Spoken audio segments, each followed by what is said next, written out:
सद्गुरूंचे पुण्यस्मरण, सद्गुरु नाम संकीर्तन,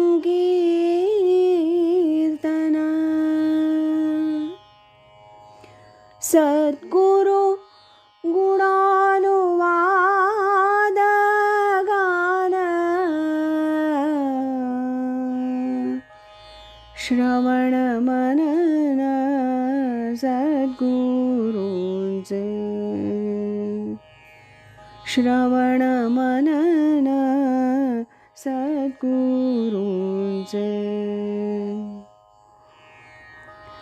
आज ऐकूया स्वामी स्वरूपानंद एक अलौकिक राजयोगी या ग्रंथातील प्रकरण 9 असे प्रसंग असे स्वामी याचा भाग 6.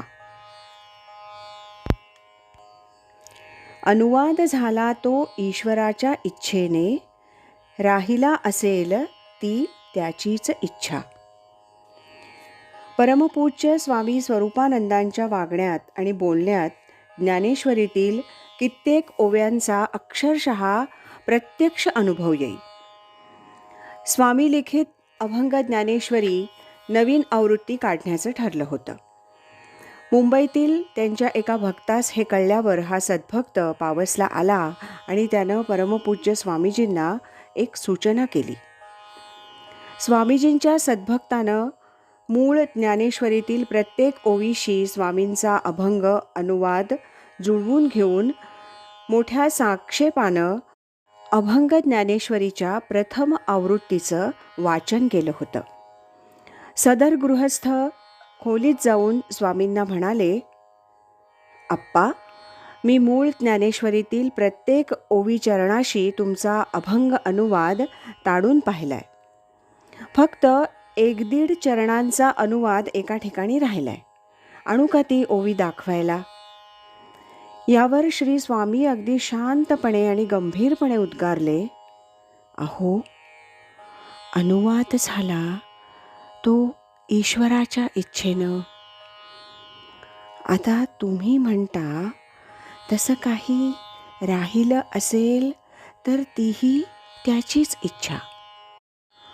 आणि हे कर्म मी करीन, अथवा आदरिले सिद्धी नेईन, येणे संकल्पेही जयाचे मन विटाळेना. या ओवीचं प्रत्यक्ष स्वरूप या प्रसंगातून दिसून येत नाही काय? पुढचा प्रसंग. समुद्राचा रंग हिरवट निळसर असावा, अगदी पाचूसारखा. स्वामीजींच्या अभंग ज्ञानेश्वरी या ग्रंथाच्या पहिल्या आवृत्तीची छपाई चालू होती. त्यावेळची गोष्ट. पुण्यास श्रीयुत माह उर्फ मधुभाऊ पटवर्धन ह्या ग्रंथाच्या छपाईचं सर्व काम पाहत होते. त्यावेळेस श्रीयुत पटवर्धन एकदा स्वामी दर्शनास म्हणून पावस मुक्कामी गेले. त्या प्रत्यक्ष भेटीत स्वामीजींनी त्यांना सांगितलं होतं की अभंग ज्ञानेश्वरीतील चित्रात जिथं जिथं वृक्ष, जमीन वगैरे वस्तू असतील ती चित्र साधारण चॉकलेटी रंगात छापावयाची, आणि जिथे जिथे आकाश आणि पाणी ह्या गोष्टी असतील तिथे समुद्रासारखा निळसर रंग वापरायचा. पुढे प्रत्यक्ष ब्लॉग छपाईची वेळ आली. श्रीयुत मधुभाऊ पटवर्धन आणि श्रीयुत जोशी यांची ह्यासंबंधी संगम प्रेसमध्ये चर्चा सुरू झाली. मधुभाऊंच्या मनात एक विचार आला की स्वामींनी समुद्रासारखा निळसर रंग वापरा म्हणून सांगितलंय, पण समुद्राचा रंग निळा कुठे असतो? तो तर हिरवट असा पाचूसारखा असतो. तेव्हा पाणी दाखवण्यासाठी असा पाचू सदृश मिश्र रंग घेतला पाहिजे. अशा प्रकारे पटवर्धन आणि जोशी यासंबंधी पुणे येथे संगम प्रेसमध्ये चर्चा करत होते. जोशी स्वामीजींच्या पहिल्या सूचनेप्रमाणे मागे येण्यास मुळीच तयार नव्हते आणि पटवर्धन यास तर ते मान्य नव्हतं. असं हे बोलणं चालू होतं. तोच पावस होऊन एक पोस्टाचं पाकिट आलं. ती चर्चा चालू असतानाच मधुभाऊ पटवर्धन यांनी ते पाकीट फोडून वाचण्यास सुरुवात केली. त्यात परमपूज्य स्वामींनी लिहिलं होतं, मागच्या भेटीत मी तुम्हाला जो निळसर रंग सांगितला होता तो समुद्रासारखा म्हणजे हिरवट निळसर असा असावा, पाचूसारखा असावा. कळावे. आशीर्वाद.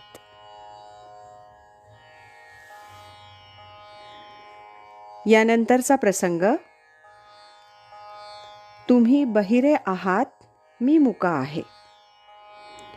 महाराष्ट्रातील एक ख्यातनाम लघुकथा लेखक आणि पत्रकार म्हणून गाजलेले विदर्भातील एक साहित्यिक एकदा व्याख्यानाच्या निमित्तानं रत्नागिरीस आले होते. स्वामी स्वरूपानंदांच्या रत्नागिरीतील एका भक्ताकडे ते उतरले होते. ह्या भक्तांची अशी इच्छा की आपल्या ह्या थोर साहित्यिक पाहुण्यांनी पावस मुक्कामी स्वामी स्वरूपानंदांच्या दर्शनास यावं. पाहुणे बुद्धिवादी, संत, बुवा या सर्वांच्या विरुद्ध, त्यामुळे ते येण्यास तयार नव्हते.